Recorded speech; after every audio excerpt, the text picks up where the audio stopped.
Good morning, everyone, and I want to thank my colleagues for being here today. Today's markup reflects our bipartisan commitment to protecting Americans across our great nation from the rapidly evolving threats to our homeland and our way of life.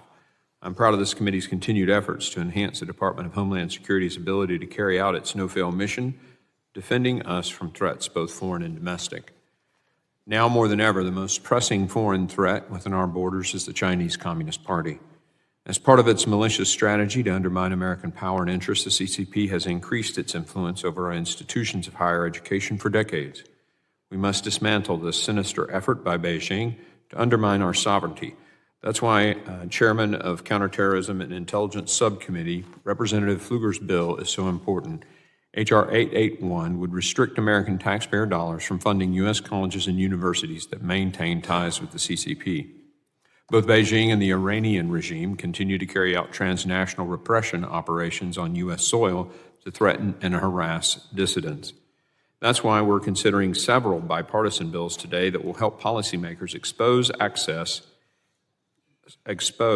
assess, and counter threats from malign nation states that target American citizens or lawful permanent residents. This committee is also concerned by increasing sophisticated cyber attacks on our federal networks and critical infrastructure by Chinese-backed threat actors. We must protect our cyber borders. From our drinking water and oil and gas to our telecom networks, Beijing could wreak havoc on services Americans depend on every day. Believe me, the CCP will not hesitate to exploit our vulnerabilities, so we must be ready. I look forward to discussing Representative Ogle's bill that creates an interagency task force to improve coordination among the federal agencies responding to CC-backed cyber bullies' growing threats to U.S. critical infrastructure.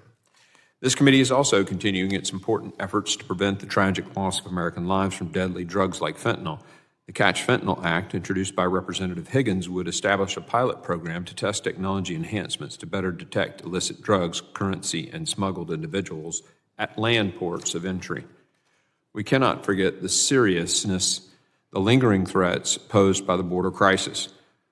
Under the Biden administration, DHS apprehended an unprecedented number of special interest aliens, or SIAs, illegally crossing our borders. These encounters included individuals from adversarial nations like China, Iran, and Russia. Representative Green's bill would require DHS to publish the number of special interest alien encounters each month and deliver much-needed transparency for the American people.